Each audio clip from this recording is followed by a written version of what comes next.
পর্দা মানে হলো ওই নারীর শরীরের কোনো অঙ্গ বোঝা না যাওয়া, ঠিক কিনা কথা বলেন? এখন আপনি হিজাব করলেন, নেকাব পরলেন, আপনি কাপড় পরলেন, কিন্তু আপনার শরীর বোঝা যাচ্ছে, এটা পর্দা না, এটা প্রহসন, ঠিক কিনা কথা বলেন? আমাদের দেশে এমন এমন পর্দা এখন বের হয়েছে, পর্দা না করলেই ভালো ছিল।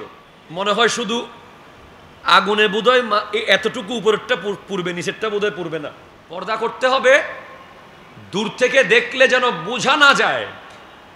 চট্টগ্রামের আনোয়ারা একটা জায়গা আছে বখতিয়ারপাড়া, যেখানে এখনো আমি মাঝে মাঝে মাহফিলে গেলে দেখি পর্দার প্রচলন। নারীদের মাথার উপর একটা বিশাল যোদ্ধাদের ক্যাপের মতো, সামনে তারের মতো। এখনো পর্দা কাকে বলে? পর্দা কি আসলে? আমরা পর্দাটাকে আধুনিক বানাতে বানাতে পর্দাকে আমরা এখন বেহায়াপনা নিয়ে গেছি, ঠিক কিনা কথা বলেন? এই যার জন্য দায়ী হলো প্রত্যেকটা পরিবারের গার্জিয়ানরা। 4 দিন আগে দেখলাম একটা বিয়ে ঠিক হয়েছে, ওই মেয়ে গিয়ে কলেজে না কোথাও নেচেছে, পরে ওই পরিবার আর মেয়েটাকে নিয়ে যায় নাই। এখানে 2 ধরনের ব্যাখ্যা হতে পারে। একটা হলো সাথে সাথে তারা মনে করেছে যে এই বেপর্দা মেয়ে যদি আমাদের ঘরে নিয়ে আসি, যে স্কুলে গিয়ে নাচতেছে, কলেজে গিয়ে ডান্স করছে, সে আমার ঘরটাকে তো আর ঘর রাখবে না, এটাকে নাট্যশালা বানিয়ে ফেলবে। আবার আরেক দিক থেকে যদি আমরা দেখি, হয়তো তাকে বোঝানো যেত, তাকে ডেকে দ্বীনি তালিম দেওয়া যেত। আমরা সারা বাংলাদেশ ঘুরি, আমরা দেখি যে অসংখ্য পরিবার আছে যাদের কাছে দ্বীনি কোনো কিছুই নাই। তারা দুনিয়াতে কেন আসছে, কি করছে, তারা মনে করে যে একটা ভালো বাড়ি, একটা ভালো গাড়ি আর আরামায়েশ করে খাওয়া, এটাই বোধহয় পৃথিবী। সেজন্য মাঝে মাঝে আমরা সোশ্যাল মিডিয়ায় দেখি, একটা নারীকে জিজ্ঞেস করা হয়েছে বাংলাদেশের সুপারস্টারের নাম কি, নায়ক, সে নাম বলে দিয়েছে। ভারতের নায়কদের সুপারস্টারের নাম কি, তাও বলতে পেরেছে। ইভেন হলিউডের নায়কদের মধ্যে সুপারস্টারকে, তাও বলতে পেরেছে। পরে জিজ্ঞেস করা হয়েছে এশার নামাজ কয় রাকাত, তখন সে বলছে আই এম সরি, এটা তো আমার মনে পড়ছে না। এমন পরিবার আছে যে আমাদের নবীর নামটাও ভালো করে জানে কিনা সন্দেহ আছে।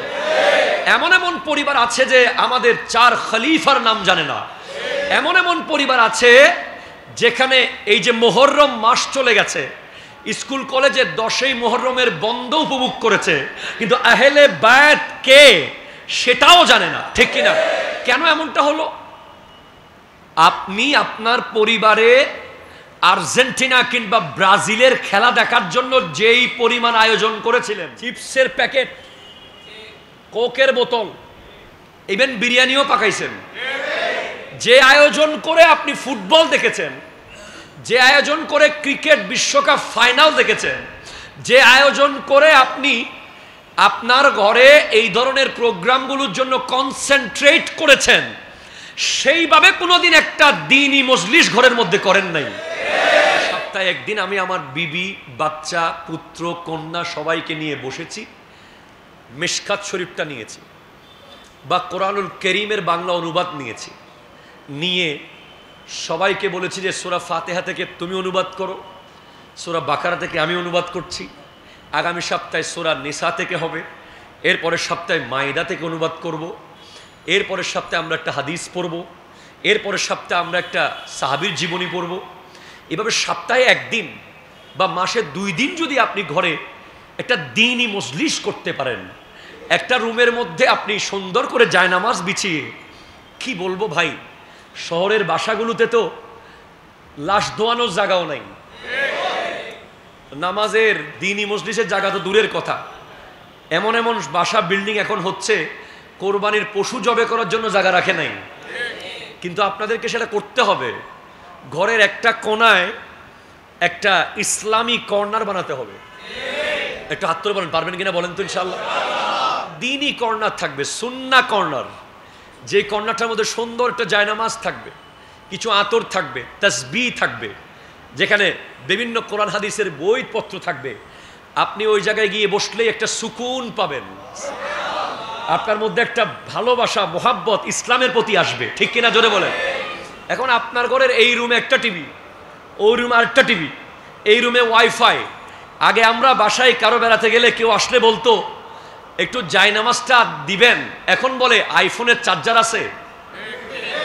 আগে বলতো যে আপনাদের বাসায় কি নামাজ পড়ার কোনো জায়গা পাবো, উজুখানাটা কোন দিকে, আর এখন বলে যে ওয়াইফাইয়ের পাসওয়ার্ডটা একটু দেন।